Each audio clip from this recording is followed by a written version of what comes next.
everybody.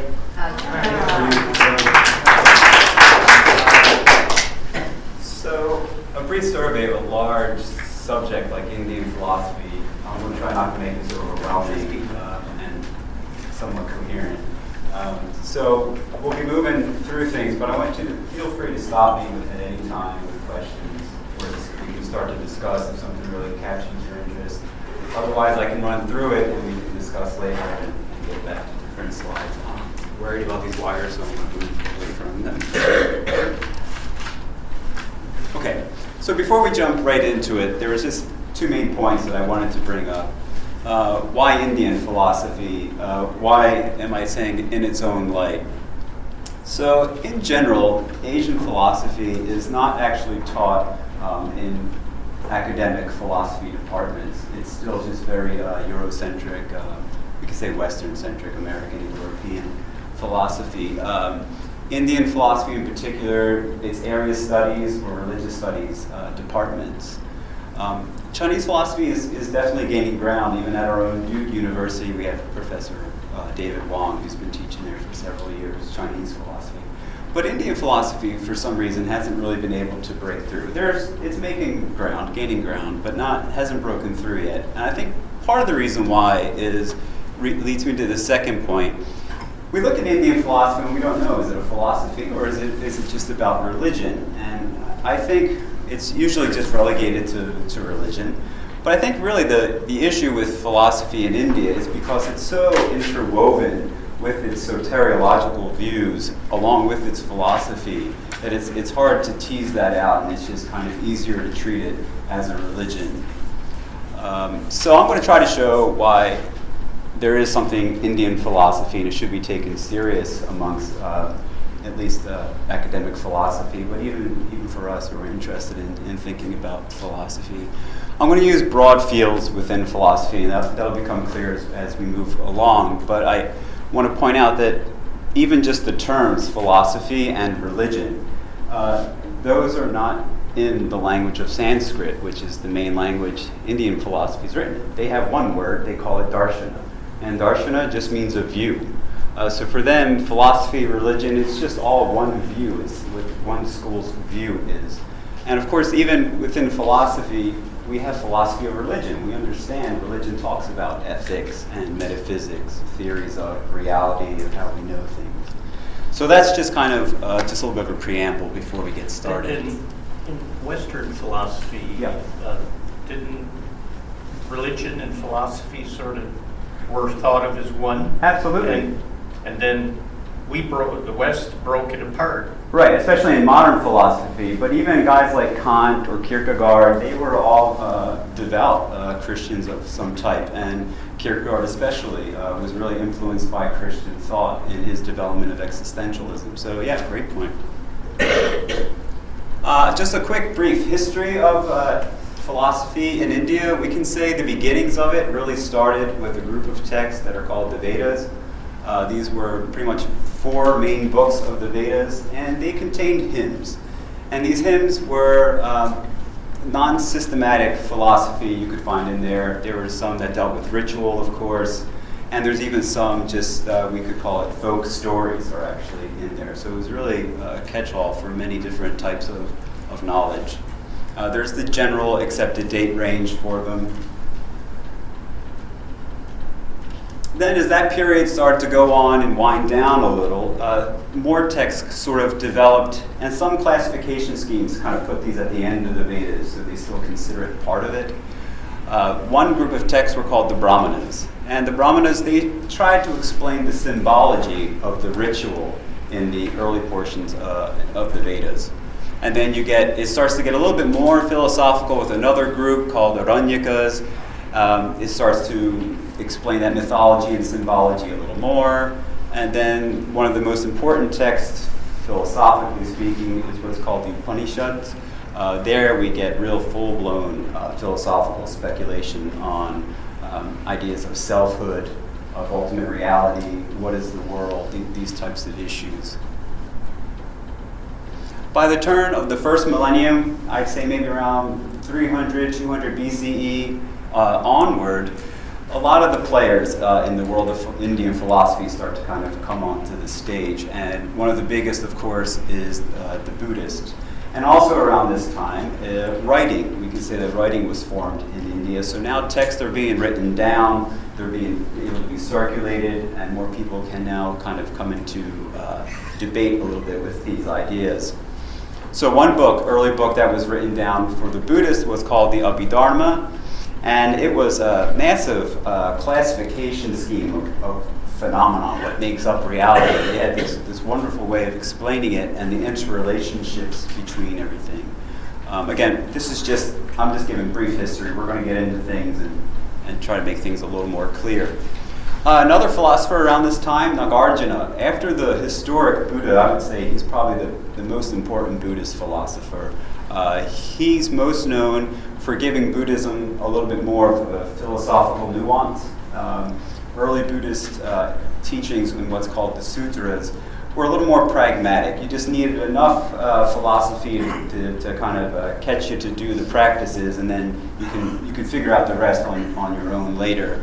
But Nagarjuna wasn't happy with that. He felt there was some real philosophical issues. For instance, he has this idea of two truths, that there's the conventional truth that we use in our daily interactions and living with life.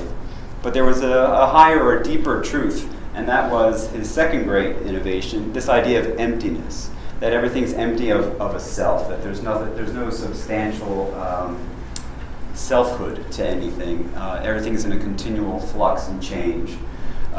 So I can't really, conventionally, I know this is a table and I will use it as such, but when it comes to ideas of the world or who I am, there's no essential self to me. We'll talk about that also. I don't want to get too hung up on it. A quick snapshot of, by this time, these are all the major philosophies of India, and these are kind of what's to the right of their names are kind of what they're most known for, their biggest innovations in philosophy. I will happily share any of these slides. It will be on our website also, so you don't have to memorize it all now. We'll talk about probably most of these schools in just a few minutes. But to finish up the history of it, the golden age of Indian philosophy was probably around the classical and early medieval era of India. It was at this time that most of the major players were around, their texts were written down, people were engaging with one another, there was a lot of innovation and debate happening. This continued even well into the 14th and 15th centuries. Then with Muslim-based empires coming in from West Asia, they started to get involved into the debates and sharing with the indigenous Indian philosophers. But of course, India was actually already in contact with Persia. They had ambassadors, even with China early on. People were traveling and kind of opening the channels along the Silk Road. And of course, the Islamic philosophy was well steeped in classical Greek and Persian thought, so they had a deep history already that interacted with Indian philosophy's roots. So there was really some nice innovations coming at that time. And then finally, modern Indian philosophy, and that started around the colonialization period with the West in India, and technically we're still in modern Indian period. But this became more of a time of reflection. It was also a time of interaction particularly with Western thought. Two philosophers that should be mentioned at this time were Swami Vivekananda and K.C. Bhattacharya. So Vivekananda was around the 1890s, and Bhattacharya was around the early 1900s. And we call these guys cosmopolitan philosophers. They were men who were deeply rooted in their own traditions, but they were also extremely well-read in the traditions of the West. And they came up with unique ways of intercultural dialogue between the two traditions. Vivekananda, for example, this was the time Darwin's books were coming out, and there was Huxley, who was the bulldog of Darwin and pushing ideas of evolution, and guys like Tyndall are around. And Vivekananda took that idea of evolution, and he saw a lot of similar threads in an earlier philosophy called Sankhya. And he would go around, and some of his lecture would focus on how if you actually put the two together and couple it with ideas of Indian views on consciousness, which we'll also discuss. It gave a much more richer flavor and fuller picture. We can talk more about that too. Okay, that's the end of the history. So these are kind of the broad topics we'll touch on, and I'm going to just bring in each school and just politely touch upon anything. If you have any questions, feel free to stop me. Okay, so first is philosophy of language. And the group that really made innovations with language were called the Mīmāmsās, the Mīmāmsīkas. So this goes back to the Vedas. It was very important to all the Hindu schools. They took it as their kind of go-to text that they built their philosophies off of. So the Mīmāmsās wanted to show why the Vedas were so important. Why are these rituals important? Why should we do it? So they had to come up with a theory of language and meaning. But for them, language was actually part of the structure of reality. Language was something eternal. And since the Vedas were made of language, they themselves were also eternal. So that they were important for, the reason why the rituals were important is because it held cosmic order. And in trying to explain this, they actually created a whole philosophy of language and meaning. And two of their main philosophers here, especially this last one, Prabhakara, he took this idea of language and he actually started to extend it outside, this idea of ritual outside of the Vedas, to show just how nuanced language can be. And they focused on what's important about words. How do we get meaning from words? Do we get meaning from words, or do we get meanings from sentences, which are made up of words? I mean, these are the kinds of things they really dug into. Why it's important and why I'm leading off with it is because to debate with people about metaphysical ideas, you have to have a common vocabulary of language, and this really started that off. Then there's another group called the Nyayas, and again, they're well known for what's called epistemology. That just means talking about how do we know things. So again, if you're going to debate people on metaphysical issues, how do we know what we're talking about? How do we know it's correct? How do I know something? And how do I debate somebody about it? So the Nyayas, one thing that doesn't get mentioned about them often is that they had this idea of debate, and it's called Vada Shastra. Shastra just means a text. Vada means a debate. So it's a textbook on debate, how to hold debates. And so they had 16 categories explaining debate, but I think 3 that are really relevant for us and kind of interesting is, the first thing they had was Nyayavada. It's a logical debate. We could think of it as what's a positive debate. And they actually defined a positive debate as two people coming together with different ideas, but they come together mutually to share and to learn. There was no idea of a debate and trying to overcome your opponent. As a matter of fact, they describe one such debate, they call it Jolpa. You're just arguing to win. You don't care what you have to say or do, it's all about winning. And to them, that was not a positive debate. That was not what it was about. And then a third one, arguing just to disprove. I could be having a debate with someone and I could disprove very creatively. I can disprove everything they're saying. But if I'm not putting forward my own idea, if I'm not mutually getting involved and trying to come at an agreement with him, that's not a positive debate according to the Nyayas. Then there's their views on epistemology, means of knowing. That was also pretty unique for them. They kind of got the ball rolling with this idea. And they had 4 means of how we know things in the world. And other schools accepted these 4, some added 2, and they had 6. Some just took 1 or 2. But these main 4, I think, are good to know. One is perception. And so seeing is believing. We know things, I know this podium's here because I see it. But also this term, perception, for Indian philosophy, meant any kind of sense perception. I know things because I can hear it. I know the fan's on because I can hear the heater running right now. So any kind of sense perception.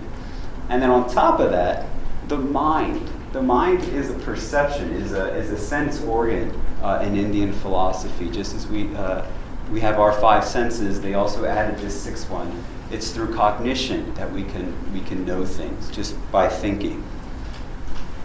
And that leads to the others. So anumana, inference. If I see smoke, there's fire. That's kind of the common example of what an inference is. Reliable testimony. If a friend of mine comes in here and tells me he was to Six Flags Great Adventure and I never heard of it, I can trust my friend because I know he's trustworthy and I know that he's of sound mind. And these are actually definitions the Nyayas give you. That these people can't be in any kind of mental crisis or intoxicated in any way. That's what makes someone's testimony reliable. And then finally, analogy, and this is something we always use. I could tell my friend, I've never been to Six Flags. What's it like? You ever been to Disneyland? Yeah, I've been to Disneyland. Well, it's like Disneyland. I go, oh, okay. So by analogy, I can kind of come to know things. Please? Yeah. I can interrupt? Yeah, please do. I'm not sure I understood the inference. First of all, I don't understand epistemology. I think I know the word, but I don't think I know what it means. And I didn't understand inference. Inference, yep. So epistemology, how do we know what we know, is the easiest way to kind of to give it. We know we think we know things, and we have rational or logical ways that we come to know things, and that's kind of, epistemology is just a big word to say that. Inference, I can kind of make it clear in this example. If a friend of mine are camping and we're walking in the woods, and off in the distance I see some smoke coming off a hill, I say to my friend, oh no, there's fire up on that hill. My friend says, well, how do you know that? Because I'm not on the hill, I don't see it, I don't have that perception of it, but I see the smoke. And I know that where there's smoke, there's fire. That's what an inference is. I can make the inference that if I see a half-drank bottle of water here and I come in and the room's empty, I can make the inference that someone was here and they were drinking that water. It's just an extension of trying to figure things out. So I tell my friend, I know that there's a fire in the woods because there's smoke right there. And he says, so what, there's smoke? I saw smoke on the lake this morning when we woke up. And I say, no. It's more like the smoke from our campfire last night when we were cooking from a wood fire. Not like smoke on a river. That's not really smoke at all, right? And he says, oh, I understand. Okay, it is more like that smoke from the campfire. You're right. Oh, so there must be a fire in the woods. But why this is important is because then we go, well, should we get the park ranger and let him know there's a fire? So again, they don't just want to prove how do we know things. Why is it important that we properly understand things? Because it's going to inform our actions, it's going to inform our beliefs, and we want to make sure that those things are credible. This is why we want to make sure those things are credible. In Indian philosophy, it's an interesting thing. The most things debated in Indian philosophy are matters of epistemology.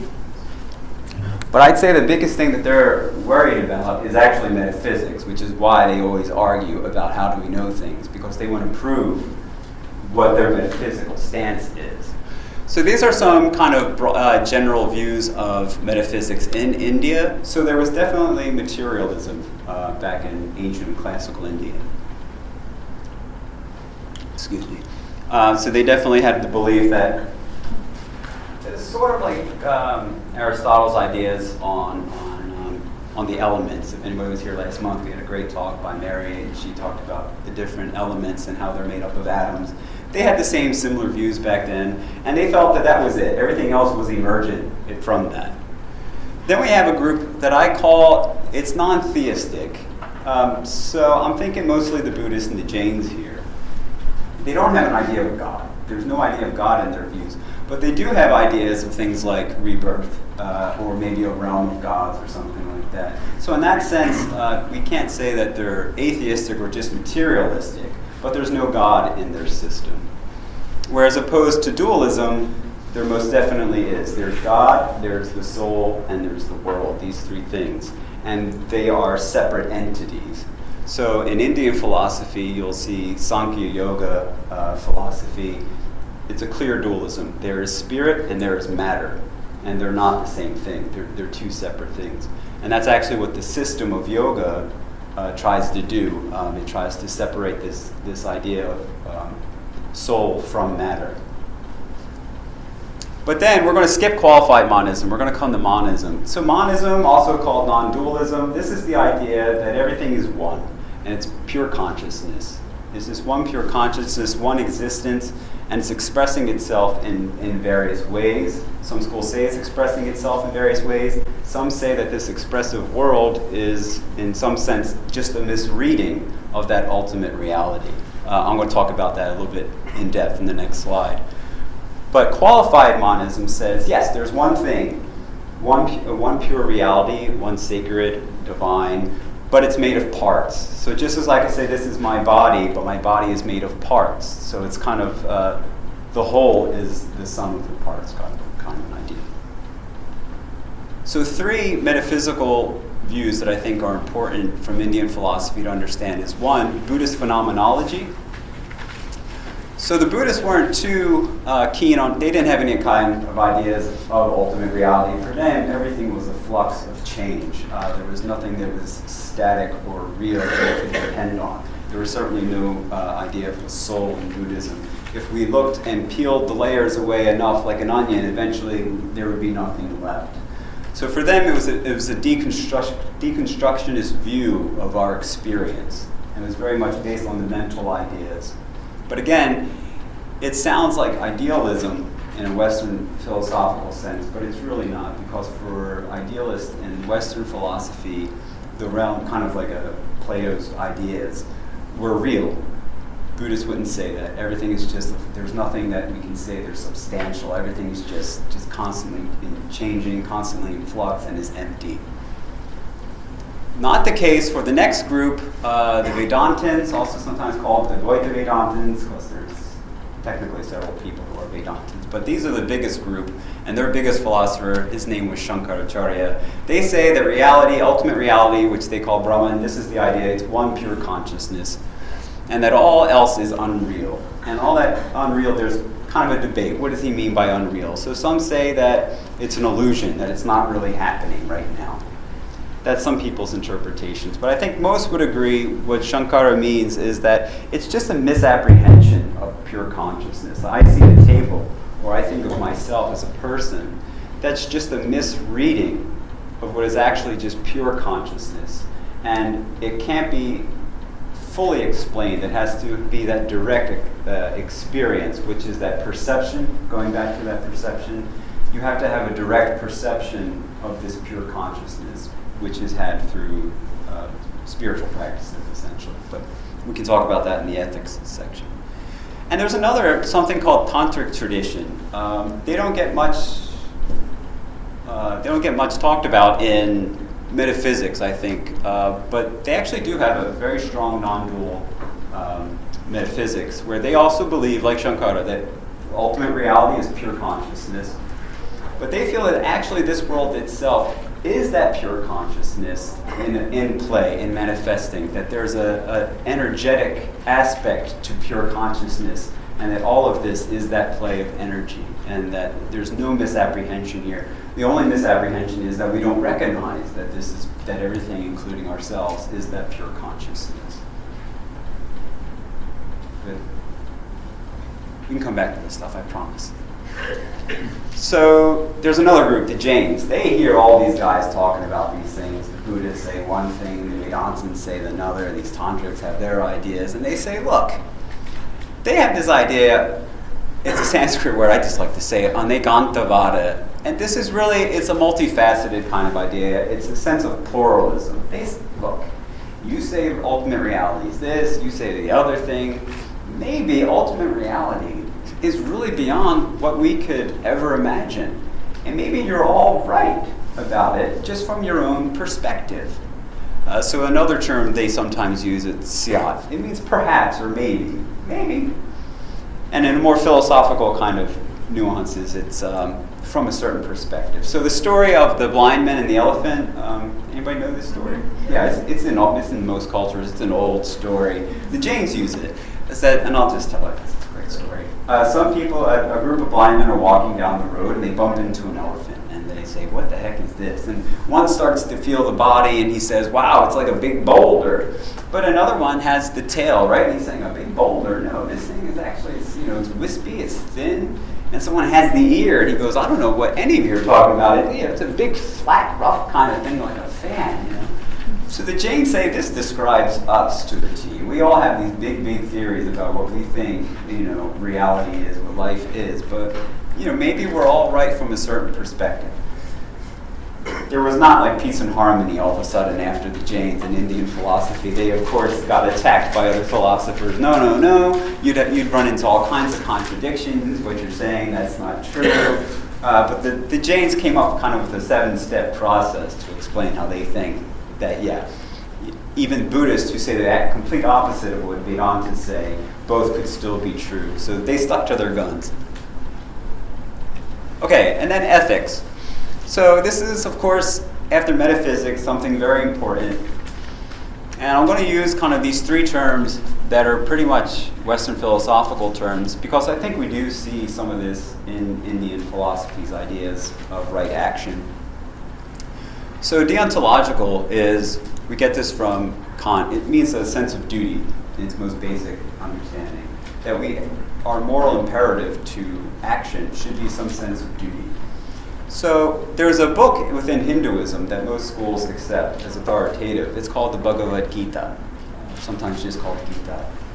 And there, these 4 or 5 brothers, they have to fight other members of their family, their cousins, because we're told the brothers are just, the cousins are unjust, and so they have to have this fight.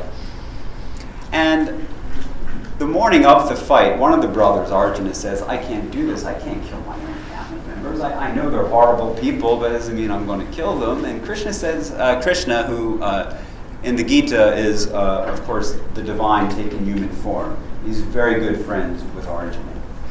So he turns to Arjuna and he says, look, don't pay any attention to those ideas you're having. You're a warrior. This is what warriors do. This is what they say is your dharma. This is your duty. You have to do this.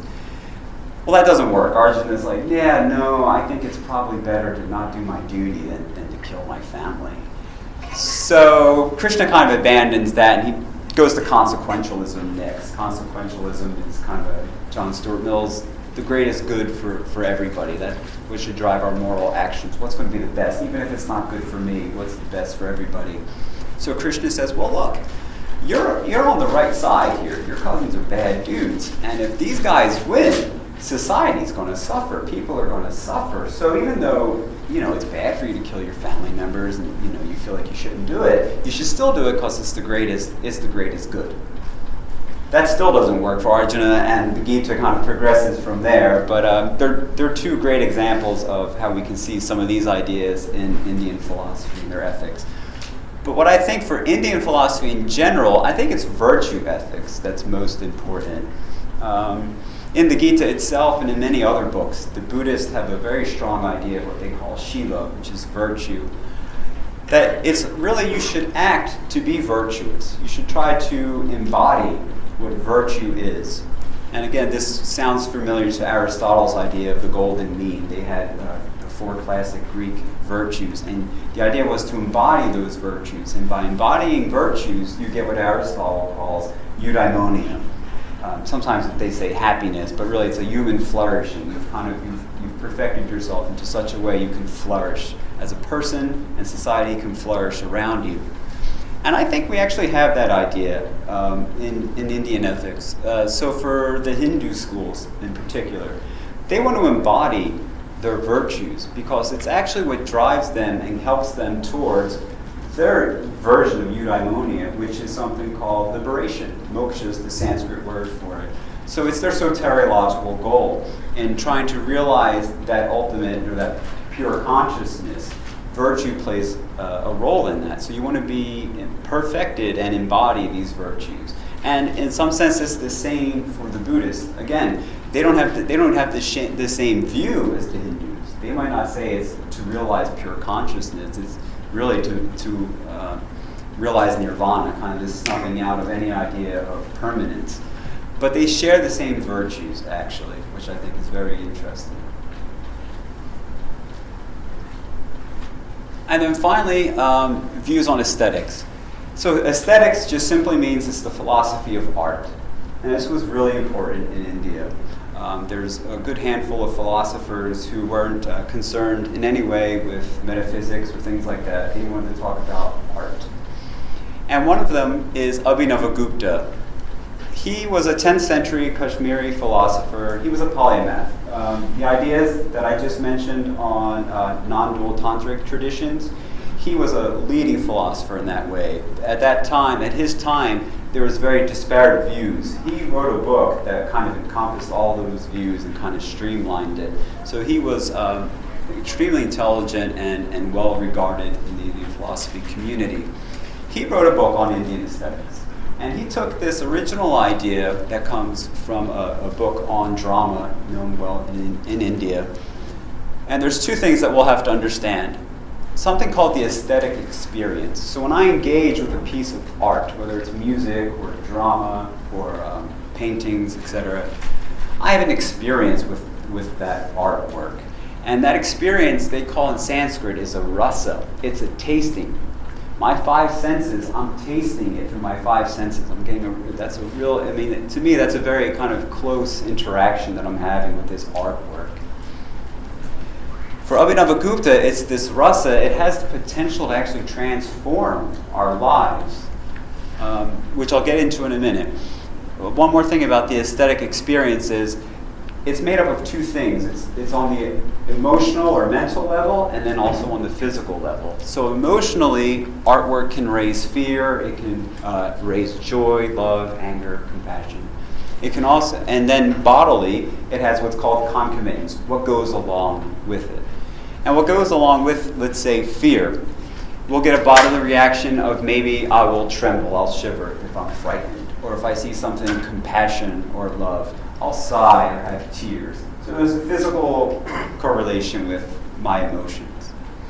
Abhinavagupta adds an emotion to what the standard emotions are taken to be. And he adds it's called shanta, or the peaceful, serene emotion. And he feels whatever it be, whether it be art or music or drama, that there's an experience that we can have that brings us kind of the concomitant is an indrawnness, a quietude, and that can actually transform us by making a connection with the sacred. So for him, he's making art here. It can actually almost be a spiritual experience that we can get so indrawn and quiet mentally that we can build a relationship with this pure consciousness that is everything. Okay, so that's it. And I admit it was a lot. I just think that if there was anything to take away here, so when you leave and people say, hey, what'd you do this weekend? You can say, I don't know what I did this weekend. We can say that, at least, hopefully you can say, that Indian philosophy has produced many innovations, contributions. It does have a philosophy to it in India, and it's something that can be compared to and maybe even enriched by engaging with the West. Some of those innovations and contributions could be the Nyayas methodology of debate, the way that it's not supposed to be that we just, it's not kickboxing, we're not going at it with each other to win, to see who's ultimately right. It could be the varied non-dual approaches and phenomenological approaches to reality, especially Buddhist phenomenology. There's some people who try to talk about Western phenomenology from the 1920s, Edmund Husserl's phenomenologies and things. We can also, tell people about Jainism, their epistemological approach that, hey, sometimes stuff's so complex that we should really just listen to each other and say, yeah, maybe from that perspective that could be true. And then also important, the ideas of the philosophy of art, Abhinavagupta's idea of transformation. The arts are losing funding all the time, the arts and humanities. Philosophy departments are closing. And I think Abhinavagupta would be sad about that, and I'm certainly sad about it, because art itself, arts and the humanities, they really do have this power to transform us, to give life a little more meaning. STEM and medical and business are, of course, very important, and we do need them, but at the same time, it should always be balanced with things like the arts, and I think that's something that was very close to Abhinavagupta's heart. Suggested reading. Hurry up. Either memorize it or write it down real quick. Okay, that's it. Time's up. I'll leave that over. Like I said, I'll share. One book I'll try to say something about. This one, Eastern Philosophy by guy's last name, Ram Prasad. That's a really enjoyable book. He goes through philosophical issues through views of China and India, and it's really easy to read. It's kind of fun to read. And then also this other one, Classical Indian Philosophy by Mohanty. That's another one. That's a thin little book, and it's a lot of fun to read that one. Sue Hamilton's India Philosophy, A Short Introduction. That's really short. I mean, that book, it's like you can fit that in your back pocket. And I think she does a good job of taking such a broad... I'm sorry, which one was that? Sue Hamilton? Sue Hamilton, yep, Indian Philosophy. I think she does a really good job in such a concise way of talking about these issues. Okay. So anybody have any questions? Or, yeah. I'm a little confused about the difference between inference and deduction. So you're talking about the smoke or the fire. Yeah. Is inference the same thing as deduction? Yeah, so for the Nyayas and in Indian philosophy, I think in general, all of that comes under inference. There was even a school, that Vedanta school we were mentioning, they take inference and they break it into two different ones. They think that even the absence of something is proof of knowing what that is. So deduction, induction, yeah. It's pretty much the way they don't talk about logic in the same exact way that we're used to hearing about from the Greek tradition onward. This is more their rules of logic. Yeah, that's a good question. Yeah. How does Brahmanism relate to the caste system in India? The Brahmin, I guess, the top of the caste system. Yeah, it would be the Brahmins. Yeah, the Brahmins. And I mean, is that tied into the philosophy at all, or? I mean, it definitely comes from the earlier portions of the Vedas. Remember, I said they were broken up. There was hymns on all different sorts of topics. And so there was this idea that it's more of a social, you could say it's a social philosophy, that they put the highest as the priest. Now some people argue, well, the priest wrote this. But some people also say, well, they hold the spiritual knowledge, so we value knowledge so highly that's why we're really putting them at the top. But from a Marxist point, reading of this stuff, it's a little hinky that they wrote it and they're at the top. And then you get the warrior classes who are next, because they're the ones that they keep order and protect everyone. And then the next two are Vaishyas and the Sudras. So the Vaishyas are they're the tradesmen, the craftsmen, the businessmen. They kind of all get lumped into one. And then the Sudras would be the people that kind of keep the day-to-day stuff running. They'll be running, the utilities and things like that.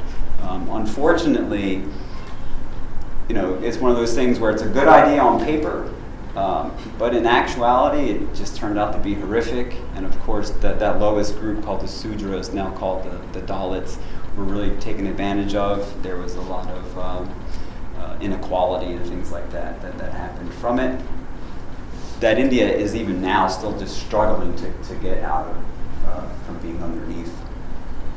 So yeah, I would say more of a social philosophy. But it's definitely in the Vedas and was carried on for quite some time. Do you know if the Brahmins are sort of tied into inherited situation, or can someone at a lower level reach the No, Brahmin? whatever you're born in, you're born in. There's no fluidity there. There's no social mobility. So do they tie themselves then back thousands of years to? They do, believe it or not. Some families will say that they are descendants of certain sages from times like, the records are not there to show that, but that's what they say as they pass it down through their family, for sure. Yeah. Mm-hmm. Yeah. Where does Indian philosophy stand today? Is there one school at Purdue?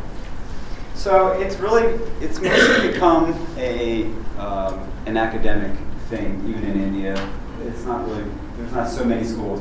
But spiritually, there might be like a lot of schools that kind of are Vedantic-based traditions. So there might be a lot of Vedantic monasteries and things like that around. And of course, the Vedanta philosophy took a lot from these various guys, the ideas of language from the Mīmāmsas, ideas of epistemology from the Nyayas, So in that sense, the monks are still very learned in those things, and they carry that tradition forward, much like Tibetan Buddhists. Those monks have to take classes on debate, on rhetoric, and learn how to do that. So kind of the same idea with the Indian tradition, monastic tradition. Would you put the bibliography back on? Yeah, sure. Thanks. Sorry. There was a lot there. Thank you. Yeah. Some of them, I don't know what I was thinking when I put them up there because they can be pretty difficult, but I think most of these are really enjoyable and understandable. Yeah. In what ways was the influence of Islam affecting these preconceived other philosophies? Yeah, so when Islam started to move into the subcontinent, they did mix, but I'll be honest, I think it was more of the influence was the other way. Yes. I think Indian philosophy really influenced Islam in India, where it's, even to this day we can see that there's some big differences between the philosophy of Islam in India compared to what we call the Middle East. So it was really more the other way. But like I said, they brought in ideas they were steeped in classical reasoning of the Greek tradition. Yes. So some of that kind of got introduced that way through those philosophers that came in. And another question, were any of these different points of view or styles of thinking, were any of them concerned at all with issues of justice, fair treatment, Yeah, no, I understand. concern for others? Not so much. It's a good question. Not so much. Even in Chinese philosophy, there was a lot more going on with justice than there was in India. That's not to say it wasn't there at all. There were some guys. There was one philosopher, Chanakya. Sometimes he's compared to Machiavelli in the Italian Renaissance, because he had a whole political philosophy. So within that, there was some sense of justice. What should a king do to keep his people in line? That kind of a thing. But it would be mostly in the virtue ethics that I was talking about, that you learn how to interact with your fellow people, seeing them as a part of yourself, and therefore treating them correctly. I think that's Yeah, the Gita itself actually, some people see it as almost a kind of a protest to some of the Brahminical ideas in this caste system, because we'll say even the lower caste even women can hear these things and realize their true nature, which back then even women weren't even taught to read back then. So to say those things was really revolutionary. Yeah.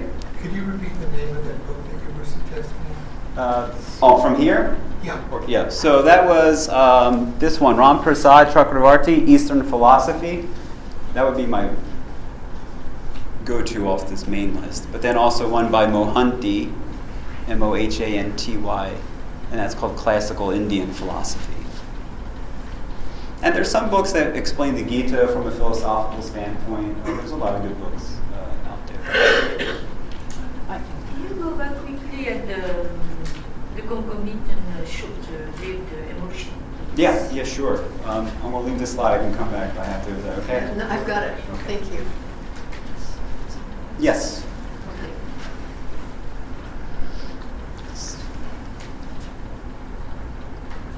Thank you. Sure. Anybody else? I have some friends who are into Jainism. I've Yeah. visited India quite a few times. Oh, okay. They were really into it. And I could never ever figure out if it was a philosophy or a religion. Yeah, that's the thing about India. It's great. It's a great thing. We don't know. It's both. I mean, they have a strong philosophical strain that guides their beliefs, but it's definitely considered a religion because they have ideas of being a soul that needs to be liberated. They're very focused on karma, on actions that almost like dust can collect on something and weigh it down. We have to clear it off, and it can kind of rise back up. They have this idea that we have a soul, and that our actions, if they're bad, can weigh us down and keep us kind of confined. Whereas if we do good actions, that'll lighten it up, and it can kind of reach freedom to its own pristine glory. They're very strict vegetarians, aren't they? They're very strict vegetarians. They yeah. won't even kill plants. They That's will right. take the part that... Anything that's not rooted, right? So they won't eat potatoes because the potato is actually the root of something, so you have to kind of rip it by its roots to eat it. If you fly on Indian Airlines and you want a vegan meal, you've got to get Jain food, Jain meal. Yeah, absolutely. And in India, I don't know if you saw it, I don't know how many still do it, but they'll wear masks so that they don't breathe in any gnats or microbes. And some of them sweep in front of them so that there's no bugs underneath them when they put their foot down. So yeah, they're really, any kind of killing, even if it's unconscious. This was actually a debate between the Buddhists and the Jains. So action in Indian philosophy was anything that you did. Buddha innovates that. He says, no, it's not. Action, ethical action in particular, is what is your intention. So now he really brought this idea in that you could do something that could be negative, but if that was not your intention, your mind, you had a pure kind of mental state when you wanted to do something, you're not responsible for what happened. That happened, things happen. But the Jains, nope, an action's an action. So if I step on a bug, that's bad for me. So they'll sweep the bugs out of the way and stuff like that. Well, I just kind of find it interesting that that Buddhism, to me, just from my perspective, it seems to not be that different from certain parts of Hinduism, and yet it became kind of this proselytizing religion. They went all over the world, spreading, all the countries around India, whereas Hindus don't try to get converts, whereas Buddhism does try to get converts. That's right. And then Buddhism died out in India. Is that because Buddhism was so similar to Hinduism that it wasn't needed anymore? Yeah, sometimes Buddhism is called a rebel child of Hinduism, because, even these groups that don't accept the Vedas as kind of being their main text, they're still in some way related to it because that's what everyone's rebelling against. So it's kind of that thing. But for Buddhism in particular, the reason why they're not so much in India anymore is that they did get some pushback by like Hindu kings. They wouldn't get royal patronage, or maybe they'd be persecuted. And one reason why they actually spread out, so only Brahmins could teach religion and could teach the Vedas or even read it. And they had very strict laws on their own actions. They weren't allowed to cross oceans, for example. So they really, to them, and you had to be born a Brahmin to be able to learn this stuff and to live it. So there was no one to go preach to because they're not born Brahmins, so it doesn't matter. So they had this idea that they didn't need to proselytize or convert because it wasn't built into Hinduism. Whereas Buddhism, rebelling against that, wanting to give everybody the teachings, they were told by the Buddha in their scriptures, go, share it with everybody. I figured it out, here it is. I hope you like it, and if you like it, go tell somebody else about it.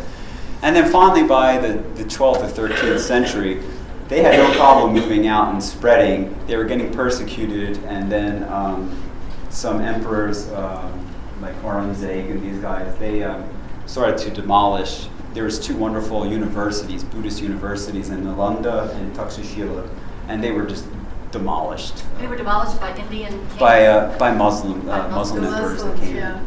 They just demolished it. Why they were demolished? It's not that all the empires coming from the Middle East were bad. It's just some of them, and some of their like grandchildren later, they were pretty closed-minded, and they just destroyed temples. They destroyed Buddhist monasteries. So the Buddhists said, "The heck with it. We're out of here. We're out of here." That's why we really don't see Buddhism. It's kind of these three factors: that they had no problem moving around the world and teaching, and that they faced discrimination, and that's kind of what made. And then, of course, their own living conditions were being destroyed, so they moved on from India. It's still in India, but yeah, not like it used to be. Anybody else? Yeah. Are you familiar with great courses? Green courses? Great courses. No. Yeah. It's a video subscription service. Oh, okay. In some sense that where they have academics make presentations that are put on video. Oh, okay. The DVDs that you can buy. And I know I have a set on the great religions of the world. There's one on Hinduism, I believe, or maybe it's just Asian religions. And I imagine they have something on Indian philosophy as well. I think I did. I think I heard of a Professor Grant Harvey spoke on Taoism, I think, for that series. If I'm thinking of the same thing. Yeah, no, I should look into that. That sounds On the same page, can you tell me a little bit more about Abhinavagupta, which is remember how art can change the idea of self, it's self-transformation? Yeah. So this is really the whole tantric kind of view. So tantra in general, it kind of gets a bad rap, especially today. So people misuse it in various ways. Because the Tantra people thought that since everything is an expression of that divinity or that sacredness, then ideas of purity and impurity are null and void. That really, how can anything be impure? So some people, even back then, took these ideas to the extreme, and they would walk around drunk with with women on their arms, and they would say they were monastics or teachers or followers of these times. And there were definitely some practices where they would go out at nighttime and kind of make a drum circle essentially and drink and be out in the cremation ground. So that's one way of how a very good idea can go very wrong. Abhinavagupta, he's around at this time when those things are going on, and he wanted to bring all of these traditions that were doing all sorts of things and kind of bring it together. And so he wanted to show that he tried to use it really through art, that's saying that there's kind of, they use this term like a more noble way of seeing, of being able to get that connection with the sacred. And he used art to try to bring people's minds to follow through that way. He understood there was those other traditions. He understood they had ritualistic ways of doing it. So for them, it was a practice. And in his major work, he actually respects it very much so. There's one chapter that goes into detail, and he accepts it. But I would say that he pushed more of these ideas of it's trying to do it through artwork, trying to experience this rasa, this taste, to a transformative experience.